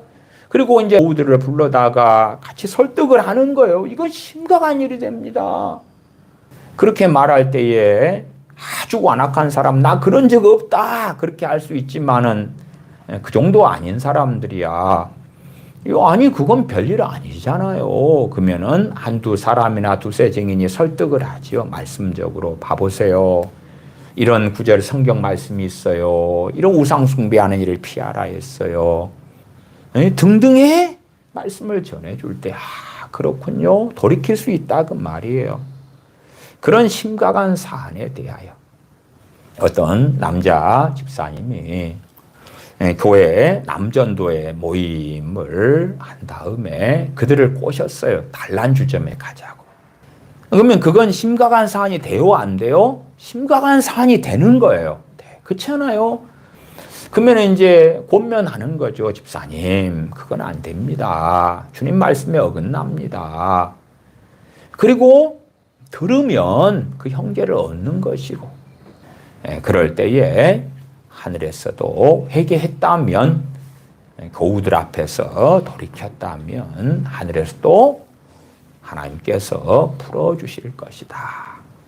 그래서 진실로 우리 믿음의 형제들 가운데 벌어지는 여러 일들, 사건들이 18장 20절로 가면 두세 사람이 내 이름으로 모인 곳에 정말 주님을 기쁘시게 하고 상대방을 회개하도록 돕고 그렇게 하는 일이 주님을 섬기는 일이기 때문에 주님과 함께 주님 안에서 성령의 인도하심 가운데 행하는 일이 되어져야 되지.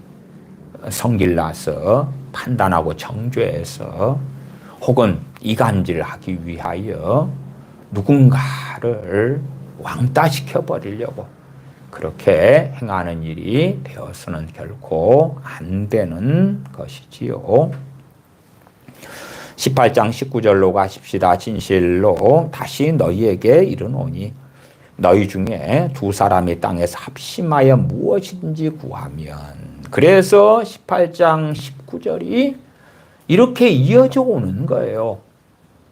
그러면은 때때로 이제 심각한 죄를 지었을 때에 하늘문이 닫혀요. 닫혀. 그리고 피해를 당한 당사자가 있을 때에 그가 용서해 주어야 돼요. 그래야지만이 하늘문이 열리는 거예요. 그러니까 두 사람이 합심하여 기도하는 거예요. 결코 사소한 일에 대한 것이 아니에요. 과거에 제 어머니 정사님께서 교회 집사님이셨을 때에 어떤 믿는 나이 드신 분이 어머니를 오해하고 곡해하셨어요. 그래가지고 어머니를 비난하고 정죄하면서 공격을 했어요. 그러면서 자신이 오해하고 곡해한 걸 진실로 믿으면서 어머니를 정죄하면서 하나님께서 심판하실 거라고. 물론 내가 본인 스스로 자기 입으로 크리스천이었기 때문에 내가 오해하고 잘못 판단한 거라면 하나님이 나를 심판할 거라고 외쳤어요. 그 다음에 하늘에서도 그분이 묶이게 되었지요. 그리고 얼마 지난 다음에 그분이 죽게 되셨어요. 병원에서 죽음을 기다리고 있게 되었어요. 그때 그분이 깨닫고 제 어머니를 불렀어요. 그 다음에 내가 오해해서 미안하다고 용서해달라고 어머니께 사죄를 했어요. 근데 놀라운 기적이 벌어진 것은 어머니께서 진심으로 사죄하는 그분과 함께 하나님께 기도를 드렸어요. 그분이 사죄하고 어머니는 용서하고, 물론 그분이 오해해서 어머니를 공격하고 이간질하고 막 그럼에도 불구하고 그걸 가지고 어머니께서 마음에 담아두고 그분을 미워했고 원망했고 그렇다면 어머니도 죄를 중하게 지게 된 것이었을 거예요. 그러나 그렇지는 않았고. 그러니까 주님을 믿는 사람들이 애매하게 고난을 받고 모욕을 당해도 마음을 지켜야 되고, 우리 주님께서 걸으신 길을 생각하면서 인내하고 모욕하는 자를, 핍박하는 자를 위해 축복하고 기도해주고 그런 길을 걸어가야 되는 거예요. 어머니께서 마음을 지켰고 그분이 오해하는 것에 대하여 곡해하고 비난하고 저주하고 정죄하는 것에 대하여 개인적으로 말씀하시면서 그런 게 아니라고 말씀을 드렸는데 그분은 안 받아들였고 하나님을 걸고 맹세하고 하나님을 재판장으로 모시면서 자기가 오해한 것이라면 자기가 저주를 받을 거라고, 자기가 심판을 받을 거라고. 그러나 어머니께는 당신이 거짓말하고 당신이 잘못한 것이라면 하나님이 당신을 저주하고 심판할 것이라고 외쳤어요. 그러니까 어머니께서 하나님은 걸지 마시라고 그렇게 권면했는데 안 들으셨어요. 그리고 얼마 후에 그분은 죽게 되셨단 말이에요. 그리고 병원에서 이제 죽어가고 계셨어요. 그분이 죽음을 앞두고 깨달은 것이 자신이 애매하게 오해해서 누명을 씌우고 누군가를 모함하고 공격했고 저주했다는 걸 깨닫고 어머니를 불러서 죽기 전에 용서를 구했어요. 어머니께서 그분의 손을 잡고 함께 용서해 주면서 기도할 때에 기적이 벌어졌는데 죽게 된 그분이 살아나셨어요. 그것이 19절의 이야기예요. 두 사람이 땅에서 합심하여 무엇이든지 구하며 용서하면서 사랑하면서 용서해달라고 치유해달라고 구원해달라고 합심하여 구하는 거. 이 두 사람이 누구예요? 크리스천 두 사람이에요. 위에 18장 15절로 올라갈 수가 있는 거지요. 무엇이든지 구하면 하늘에 계신 내 아버지께서 저희를 위하여 이루게 하시리라. 그러니까 앞뒤 문맥 빼고 무엇이든지, 그래서 강남의 아파트요, 무슨 돈이요, 로또 복권 당첨이요, 슈퍼볼 당첨이요, 그런 이야기 아니라고요. 무슨 지도자를 세워주세요, 누가 대통령이 되게 해주세요, 누가 어떻게 되게 해주세요, 누구를 좀 살려주세요, 그런 이야기로서 주님 하신 말씀이 아니라 그 말이에요. 그러한 상황 가운데 주님께서 20절에 두세 사람이 내 이름으로 모인 곳에는 나도 그들 중에 있느니라. 용서해주고 용서를 구하고 회개하고 용서해주고 축복하고 그렇게 형제의 사랑이 이루어지는 그 자리에 주님께서 함께 하시겠다. 땅에서 묶인 것들을 그런 자리에서 풀어주시겠다고 말씀하시는 거예요. 그러면서 21절로 이어져 갑니다. 그때에 베드로가 나와 가로되, 베드로 사도가 바르게 주님 하신 말씀을 이해했기 때문에 형제를 용서하는 것을 이야기하는 거예요. 베드로가 나와 가로되, 주여 형제가 내게 죄를 범하면 몇 번이나 용서하여 주리까? 7번까지 하오리까? 이 형제가 내게 죄를 범했다. 근데 그 죄가 18장 15절에 해당되는 죄가 대부분은 아닐 거예요. 그렇죠? 죄를 범했는데 심각한 사안으로 한 사람이 누군가에게 7번이나 할까? 그런 일은 거의 없을 거예요. 마치 부부 사이에 한쪽이 잘못하든 쌍방이 잘못하든 그렇게 하는 여러 다툼들, 그런 상황들이 대부분이지 않을까 싶어요. 그런 상황들 가운데 22절에 예수님께서 가라사대 네게 이르노니 7번뿐 아니라 70번씩 7번이라도 할지니라. 그러면 저 사람이 내게 잘못했다고 해야지 내가 용서할까요? 그런 생각과 주장에 빠진다면 당신의 죄는 어떻게 할 거예요? 당신이 짓는 무수한 죄는 어떻게 할 거예요? 형제들이 짓는 많은 사소한 죄들에 대해서는 묻지도 따지지도 말고 덮고 사랑하고 축복하고, 그렇게 할 때에 우리는 더 얼마나 많은 중한 죄를 짓고 살아가느냐 그 말이에요. 70번씩 7번이라도 해라.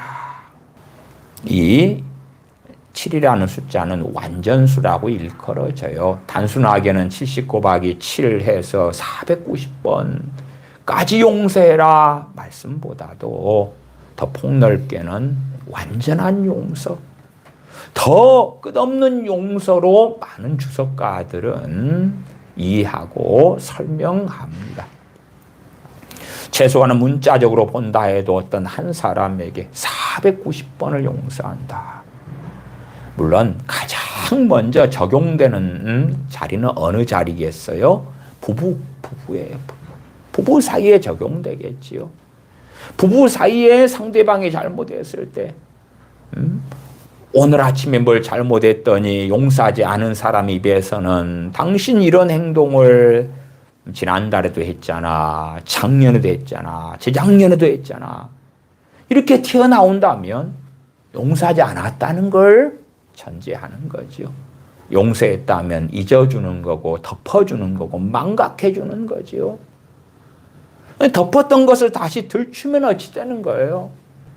마치 화장실에서 용변을 본 다음에 버튼을 내려가지고 용변 본 거 흘러 떠내려가게 하잖아요. 그렇지, 어제 싼 응아를 끄집어 올리고 그제 싼 응아를 끄집어 올리고 말이 안 되잖아요. 흘러 떠내려가는 거예요. 없어진 거예요. 그래서 버튼을 눌러가지고 용변이 흘러 떠내려가게 했던 것처럼 저 남편이 아내가 잘못한 것을 덮어주고 흘러 떠내려가게 하고 용서했어요.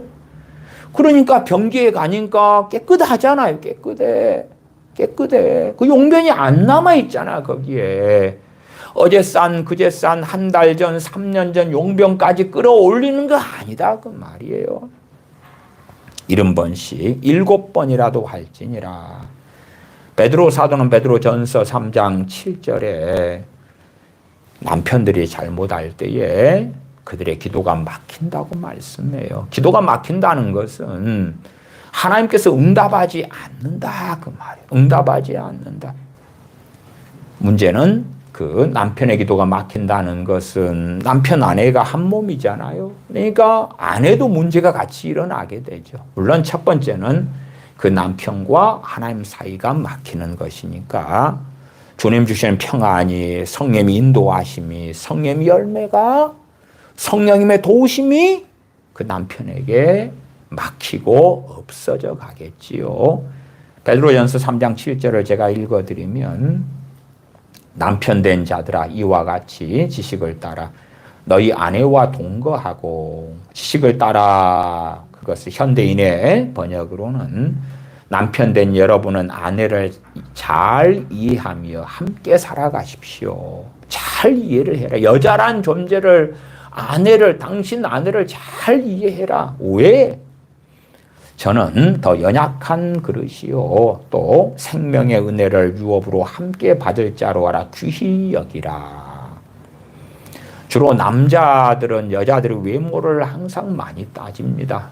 아내가 젊었을 때는 이쁘다가 애 낳고 퉁퉁해지고 나이 들어 주름 생기고 늙어져 가고, 남자들의 직장에서는 젊은 여자가 많고 이쁜 여자가 많고 사회생활을 하니까, 그러니까 아내에게서 마음이, 아내가 나이 들고 주름살이 들고 그럴수록 점점 비교하게 될 거, 그리고 사랑이 식어져 간다면 그건 남편 책임인 거예요. 남편이 조강지처를 자신의 아내를 귀히 여기지 않는 거예요. 그래서 비교하는 거예요. 예쁘게 늘씬하게 정장 입은 직장 생활하는 이쁜 여자들하고 비교해서 한다면 아내의 마음은 상할 것이고, 이는 너희 기도가 막히지 아니하게 하려 함이니라. 하나님 관계가 막히는 거예요. 막혀. 남편의 기도가 막히는 거예요. 하나님이 안 들으시는 거예요. 그래서 남편들이 아내에게 잘못하면서 남편의 기도가 막히는 거예요. 기도가 막히는 것인데 그의 예배는 받으시겠는가? 그의 찬양은 받으시겠는가? 남편이 어려울 때 하나님의 도우심이 있겠는가? 그렇지 아니하는 거예요. 그래서 기도가 막히지 않도록 하려면 아내를 귀하게 여기고, 또한 아내에 대하여 지식을 따라서 아내가 어떤 사람인지 잘 이해해서 그렇게 사랑하고 섬겨야 할 것이다. 그건 베드로전서 3장 7절의 말씀이죠. 과거에는 남존 여비의 시대였기 때문에 한번 시집오고 여자들 같은 경우야 치안이 안 좋고 생존을 남편에게 의존하고 그러니까 더 약자의 자리가 되니까 남자들이 폭압하고 함부로 말하고 폭행하고 아내를 수단과 도구처럼 여기고 그래 왔던 인류 역사 대부분의 시대였지 않는가 그런 이해 가운데 생각하시면 좋습니다. 그런 가운데 주님께서는 23절에 이러므로 천국은 그 종들과 회개하려 하던 어떤 임금과 같으니 그러면서 1만 달란트 빚진 자 이야기를 합니다. 25절에 갚을 것이 없는지라 주인이 명하여 그 몸과 처와 자식들과 모든 소유를 다 팔아 갚게 하라 한데 이것이 엄정한 공의입니다. 공의를 먼저 제시해 줘야지. 공의 없이 그냥 사랑, 1만 달서 탕감 그렇게 먼저 가는 것은 순서가 결코 아닙니다. 그래서 우리 믿는 사람들은 복음을 증거할 때에 죄를 책망하고 회개하라 외치며 하나님의 심판을 함께 외치는 것이지 그냥 손쉽게 얻는 구원처럼 구원을 남발하는 그런 어리석은 부족한 편협한 치우친 복음을 전하는 것은 아니다. 26절 그 종이 엎드려 절하며 가로되 내게 참으소서 다 갚으리이다 하거늘 그 종의 주인이 불쌍히 여겨 놓아 보내며 그 빚을 탕감하여 주었더니 그 종이 나가서 제게 100데나리온 빚진 동관 하나를 만나 붙들어 목을 잡고 가로되 빚을 갚으라. 목을 잡았다 멱살을 잡았다 그럼 빚을 갚으라. 그 동관이 엎드려 간구하여 가로되 나를 참아 주소서 갚으리이다 하되 허락하지 아니하고 1만 달란트 탕감 받았는데 그것은 무엇입니까? 우리의 죄가 사함받고 구원을 받았다. 하나님의 자녀가 되었다. 그런 이야기입니다. 우리 억만가지 죄악이 주님의 흘리신 보혈로 그 대속의 은혜로 용서받았다. 근데 100데나리온 빚진 친구 하나를 만나서 멱살을 잡았다. 빚을 갚으라. 29절에 나를 참아주소서 갚으리이다. 그 말은 무슨 말이 시간을 좀 더 달라 그 말이 안 갚겠다는 게 아니에요. 100데나리온이니까 100일 동안 노동자가 일한 임금이 되는 거예요. 1만 달란트라는 돈은 상상할 수 없는 돈입니다. 솔로몬 왕 때에 1년에 거두는 세금이 금 666달란트였으니까요. 그렇게 따지면은 당시의 경제 규모상으로는 국가도 감당할 수 없는 거예요. 물론 지금 시대의 경제 규모라면 그러한 돈 1만 달란트까지 수십조에 해당하는 돈이 가능하겠습니다만은 그 1만 달란트라는 것은 성경시대의 경제 규모에서 주님께서 말씀하신 거예요. 그러니까 1만 달란트에 해당하는 수십조 원을 어떤 개인이 현 시대에 가지고 있다 할지라도 경제 규모가 다른 상황이니까 사실은 1만 달란트는 되지 않을 거라. 그렇게도 말씀을 드려요. 그런데 100데나리온은 너무나 현실적인 금액이죠. 이 돈 때문에 친구의 멱살을 잡고 그 다음에 갚을 거다고 참아달라고 기다려달라고 호소할 때에 어떤 짓을 벌였느냐 하면 30절에 허락하지 아니하고 이에 가서 저가 빚을 갚도록 옥에 가두었다. 그러니까 어떤 어리석은 사람은 18장 15절로 올라가서 저 친구가 내게 100데나리온 빚졌는데 안 갚았어요. 좋은 말 할 때 갚아라. 그렇게. 당신 안 갚았어. 내게 죄 지었어. 갚아라. 그런 식으로 해석할 수 있겠지요. 정반대의 것인데. 그러니까 성경을 잘못 해석하면 진실로 미혹에 빠진 자, 어리석음에 빠진 자가 쉬되고야 말지요. 31절에 그 동관들이 그것을 보고 심히 민망하여 주인에게 가서 그 일을 다 고하니 이에 주인이 저를 불러다가 말하되 악한 종아 네가 빌기에 내가 네 빚을 전부 탕감하여 주었거늘 내가 너를 불쌍히 여김과 같이 너도 내 동관을 불쌍히 여김이 마땅치 아니하냐 하고 주인이 노하여 그 빚을 다 갚도록 저를 옥졸들에게 붙이니라. 1만 달란트 탕감받은 것이 영원할 줄 알았어요. 영원할 줄 알았어요. 제가 많이 설교했습니다. 한 번 구원은 영원한 게 아니라고. 한 번 예수님 영접해서 그 다음에 자기가 불교로 가도 이슬람교로 가도 예수님을 부인해도 또한 사망에 이르는 죄들을 지어도 고린도전서 5장에 악한 자들이 해당되는 삶을 살아가도 그래도 구원받을 거야. 말이 되지 않는 이야기예요. 정말 많은 목회자들과 교인들이 한 번 구원은 영원하다고 망상하는 가운데 살아가요. 주님은 1만 달란트 비율을 가지고 그렇지 않다고 명확하게 증거하고 계시는 거예요. 1만 달란트 탕감하신 것에 대하여 무효로 주인께서 시켜버리고야 말았다. 도무지 갚을 수 없는 그 빚 때문에 영원한 지옥은 있을 수밖에 없는 거죠. 야, 지옥생활 50년, 지옥생활 100년 그렇게 될 수 없는 거예요. 35절에 너희가 각각 중심으로 형제를 용서하지 아니하면 내 천부께서도 너희에게 이와 같이 하시리라. 중심으로 형제를 용서하는 것을 말씀하고 계시는 거예요.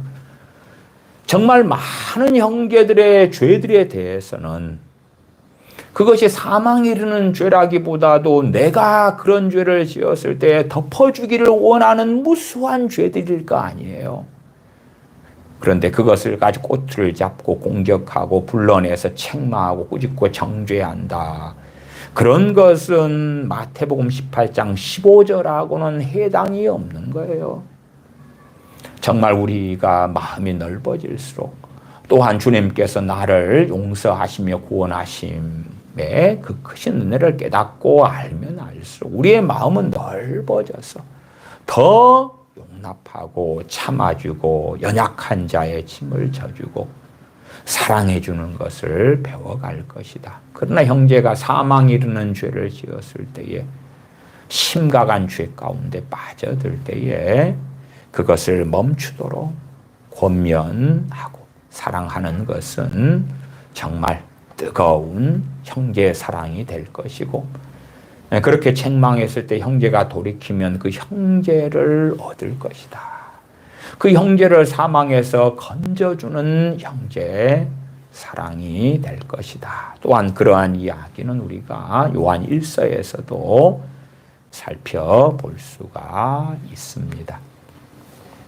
이러한 마태복음 18장의 예제들이 욥과 욥의 세 친구나 혹은 창세기 20장에 그랄 왕 아비멜렉과 아브람 사이에 벌어진 일들도 있는데 그러한 말씀들은 기회가 되면 다음 시간에 함께 살펴보도록 하겠습니다. 기도하겠습니다. 아버지 하나님, 저희가 주님의 말씀을 오해하고 곡해하며 제멋대로 형제를 판단하고 재단하는 어리석은 일에 참 많이 들어갑니다. 사소한 형제들의 허물과 잘못에 대해서도 미워하고 정죄하고 허물을 덮어주기보다 드러내려 하고 스스로 착각하는 가운데 상대방을 정죄하고 비난하는 악행 속에 저희가 들기도 합니다. 중심으로 형제를 용서하고 사랑하는 것이 무엇인지를 배워가는 복된 자녀들이 되게 하여 주시옵소서. 우리 주 예수님의 이름으로 기도하옵나이다. 아멘.